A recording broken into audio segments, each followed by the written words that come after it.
Hi, I'm Arabella. I've always been the responsible one in my family, the fixer who everyone counts on when things go south. My grandmother Evelyn raised me after my parents died in a car crash when I was 8. So we've always had this special bond that drives the rest of the family crazy. You're the only one who doesn't treat me like I'm made of glass, Bella. That's what Grandma Evelyn always told me while we played cards on Sunday afternoons at her sprawling Victorian house. That's because you'd kick my butt if I did, I laughed, organizing my hand. Damn straight. Now stop stalling and play your card. Those afternoons were sacred until Cousin Marcus started showing up unannounced. Today, he was lounging on Grandma's sofa like he owned the place. The prodigal grandson returns. What's the matter, Marcus? Need money again? I couldn't help myself. Not everyone has the luxury of living rent-free in Grandma's good graces. He smirked, eyeing the diamond brooch Grandma wore. I pay my own rent, unlike some people. Children, behave. Grandma shuffled the cards with her arthritic hands. Though Arabella does have a point, Marcus. What brings you by? You usually call first. Before he could answer, Aunt Patricia swept in like a hurricane in designer clothes. Mother, you look pale. Have you been taking your medication? That's when everything changed. Grandma collapsed right there at the card table. The hospital was a blur of forms and worried faces. Uncle Richard paced the waiting room while Aunt Patricia dramatically dabbed at dry eyes. Both kidneys are failing, the doctor explained. She needs a transplant soon. I'll get tested, I said immediately. We all should, Uncle Richard said, glancing at Marcus and Aunt Patricia. I have conditions that would make me ineligible, Aunt Patricia sniffed. Yeah, like being completely self-absorbed, I muttered. 2 weeks later, I sat across from Grandma in her hospital room. Only you're a match, Bella, but I can't ask you to do this. You didn't ask. I'm offering. There are risks. I don't care. Arabella, be sensible for once, Aunt Patricia cut in. What about your dance career? It can wait. Grandma can't. Marcus leaned against the doorframe. How noble. Grandma, aren't you lucky to have such a devoted granddaughter? Something in his tone made my skin crawl. The surgery was scheduled for the following week. As they wheeled me into the operating room, Uncle Richard squeezed my hand. You're doing a brave thing, Arabella. Evelyn is lucky to have you. I woke up hours later, groggy and in pain.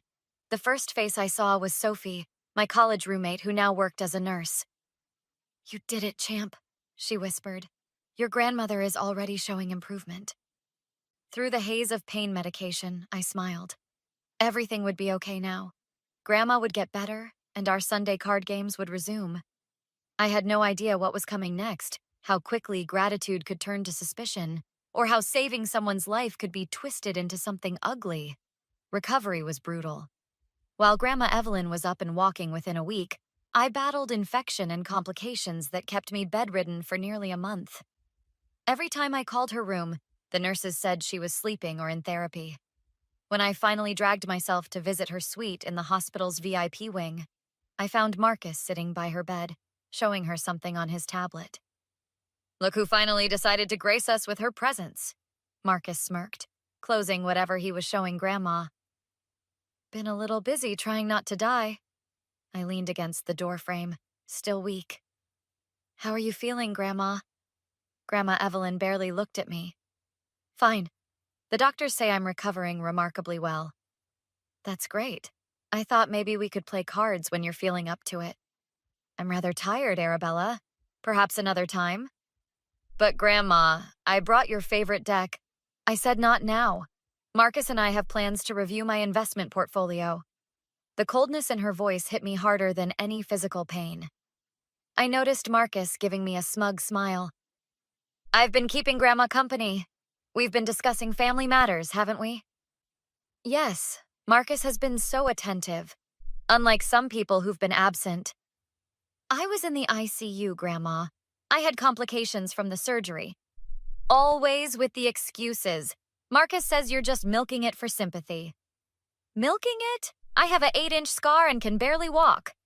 Drama, just like your mother. Grandma waved dismissively. I couldn't believe what I was hearing. 2 months ago, this woman had held my hand and cried with gratitude. Now she wouldn't even look me in the eye. 3 weeks later, Grandma was released to her home. I stopped by with soup and found Aunt Patricia and Marcus huddled with a gray-haired man in an expensive suit at the dining room table. Papers scattered everywhere. Oh, Arabella, what a surprise. Aunt Patricia didn't sound pleased. Mother is resting. Doctor's orders. No visitors. Funny how those orders only apply to me. I set the soup down. Who's this? James Harrington, your grandmother's attorney. The man extended his hand. We're just updating some paperwork. What kind of paperwork requires the family vultures to circle? Watch your mouth, Aunt Patricia hissed. I glimpsed the words, last will and testament, before Marcus snatched the papers away. Nothing that concerns you, he sneered. Everything about Grandma concerns me. I'm the one who what? Gave up a kidney? Planning to hold that over her head forever? Real selfless of you? That night, I called Uncle Richard. They're changing her will, aren't they? Arabella, I tried to talk sense into her. Marcus and Patricia have been filling her head with nonsense. They're saying you only donated your kidney to secure your inheritance. That's insane. I never even thought about money. I know that, but Evelyn's been different since the surgery. Paranoid, suspicious. 2 days later, we all gathered for Grandma's recovery dinner. I sat across from her, trying to catch her eye, but she focused only on Marcus and the attorney, James. I have an announcement. Grandma tapped her glass. I've made changes to my will. Marcus will be taking over as executor, and I've decided to remove Arabella from the inheritance completely. The table went silent. My fork clattered against my plate. You can't be serious, I finally managed. I won't have someone in my life who only sees me as a meal ticket. A meal ticket? I gave you my kidney? Precisely. A calculated investment, wasn't it? Too bad it won't pay off. Evelyn, Uncle Richard interjected. You're making a terrible mistake. Arabella nearly died helping you. Stay out of this, Richard. My mind is made up. I stumbled out, grabbing my phone to call the one person I trusted. Sophie answered on the first ring. I need help, my voice broke. Something's very wrong with Grandma. Sophie poured me a cup of tea in her apartment while I sobbed out the whole story. This isn't adding up. The Evelyn you described would never act this way, especially not to you. What if it's me? What if I'm just being entitled about the inheritance? Shut that down right now. You gave her a freaking organ. Let me check something. Sophie pulled out her tablet and logged into the hospital system. As your grandmother's nurse, I shouldn't be doing this, but... Her eyes widened as she scrolled through Grandma's medication list. Holy crap. They've got her on Prograf and Cellcept at dosages I've never seen? These anti-rejection meds can cause paranoia and personality changes at high doses? Has she seemed confused? Agitated? Yes. And Marcus is always there whispering in her ear. We need more evidence. Those meds could explain her behavior, but not why she specifically turned on you. I called Uncle Richard the next morning. I need to get into Grandma's house when no one's there. Can you create a distraction? Better.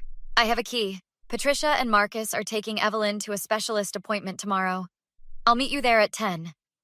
Uncle Richard let me into Grandma's study the next day. What exactly are we looking for? Anything that shows Marcus has been manipulating her or stealing from her? We split up. Richard checked the filing cabinets while I booted up Grandma's computer. Her password is still my birthday, I whispered, getting in immediately. I checked her emails first. Nothing unusual. Then I opened her banking app. Richard, look at these transfers. $10,000 a week to an account labeled M Investments for the past month. That's nearly $40,000. And look at this. Richard held up bank statements. These are different from what's on the computer. The paper copies don't show those transfers. He's giving her doctored statements. I dug deeper into her files and found a folder labeled Will Updates. These signature pages look off. See how shaky her signature is on the new will compared to this insurance form from last week? He's been forging her signature. But we need something solid that proves Marcus is behind all this. I checked Grandma's search history and found repeated searches for kidney transplant recipients' personality changes and can medication make me paranoid? She'd been questioning her own thoughts. She knows something's wrong with her, but Marcus is convincing her it's normal. Just then, Richard's phone buzzed. They're on their way back. Some test got canceled. Wait, let me check one more thing. I clicked on Grandma's video files and found recordings of her security cameras. I quickly forwarded through recent footage and stopped when I saw Marcus and Aunt Patricia in the study. We need to download this. The footage showed Marcus clearly saying, "Once we get Arabella out of the will, I'll start transferring larger amounts. The old bat won't notice with those meds making her loopy." Jackpot, Richard whispered. Grandma's birthday dinner is this Saturday. Everyone will be there, including that lawyer, James. Perfect time for a showdown. One problem, how do we get Grandma to actually listen? She thinks I'm just after her money. Leave that to me. Sophie texted me back after I sent her the evidence. I've already spoken with Dr. Patel about adjusting her medication. By Saturday, she'll be clearer-headed. Let's end this, I said, downloading the final pieces of evidence. Nobody messes with my grandma and gets away with it. Grandma's birthday dinner was in full swing when I arrived with Sophie and Uncle Richard. Marcus nearly choked on his champagne when he saw us. What is she doing here? Arabella wasn't invited. It's my grandmother's birthday. I brought gifts. Grandma Evelyn looked different. Clearer eyes, less confused. Sophie's medication adjustment was working. Let's eat first, Uncle Richard suggested. Then presents. Throughout dinner, Marcus kept whispering to Aunt Patricia, who shot daggers at me with her eyes. The family lawyer, James, seemed uncomfortable, constantly loosening his tie. After the cake, Grandma opened her gifts. When my turn came, I handed her a USB drive. What's this supposed to be? The truth. Uncle Richard, would you do the honors? Richard connected the drive to the dining room TV. The security footage began playing, showing Marcus and Patricia discussing how they were manipulating Grandma. Turn that off! Marcus lunged for the remote. Wait! Grandma held up her hand. I want to see this! The room fell silent as Marcus's voice filled the room. The old bat won't notice with those meds making her loopy. Grandma's face hardened. Is this real? There's more. I placed a folder on the table. Bank statements showing Marcus has stolen nearly $40,000. And Sophie brought your medical records showing your medication was at toxic levels. Levels that cause paranoia and personality changes. This is slander, Aunt Patricia shrieked. Is it? I turned to James. Mr. Harrington, do these signatures match? The lawyer examined the documents, his face paling. No, these are clearly forged. You were in on this too. Marcus pointed at James. I was told Miss Evelyn signed these. I had no reason to question it. Grandma stood shakily. Arabella, I don't know what to say. The things I said to you. Save it. I didn't do this for your apology or your money. I did it because nobody gets to take advantage of my grandmother. I'll make this right. Grandma reached for my hand. I'll change the will back. I pulled away. Keep your money. I'm done. You can't just walk away from me. I raised you. And I saved your life. We're even. Marcus tried slipping out during the chaos, but Uncle Richard blocked the door. The police are already on their way. Those bank transfers weren't just theft. They crossed state lines. That's federal wire fraud. 2 officers appeared in the doorway. Marcus Collins? Patricia Collins? We have some questions about financial exploitation of an elderly person. 6 months later, I watched from my apartment as the news reported Marcus's sentencing. 5 years for elder abuse and fraud. Aunt Patricia got probation but lost her social standing completely. Uncle Richard now managed Grandma's affairs. He called weekly with updates, always ending with the same question. She asks about you. Will you ever talk to her again? My answer was always the same. Some things can't be fixed. I focused instead on my new foundation, Second Chance Donors, providing support for organ donors facing hardship after surgery. The irony wasn't lost on me that it was funded by anonymous donations from Grandma Evelyn. The kidney I gave her still worked perfectly inside her body. That would have to be enough connection between us. I'd given her a second chance at life, and now I was giving myself one too, without the toxic family who'd shown their true colors when it mattered most. Would you completely cut off a family member who betrayed you during their medical crisis, even after learning they were influenced by medication and manipulation? Or would you find a way to forgive while maintaining boundaries? Share your thoughts in the comments below. Would you have handled things differently than Arabella did? If this story resonated with you, please hit that like button and subscribe for more compelling stories about family dynamics, betrayal, and justice. Your support helps this channel continue bringing these stories to life.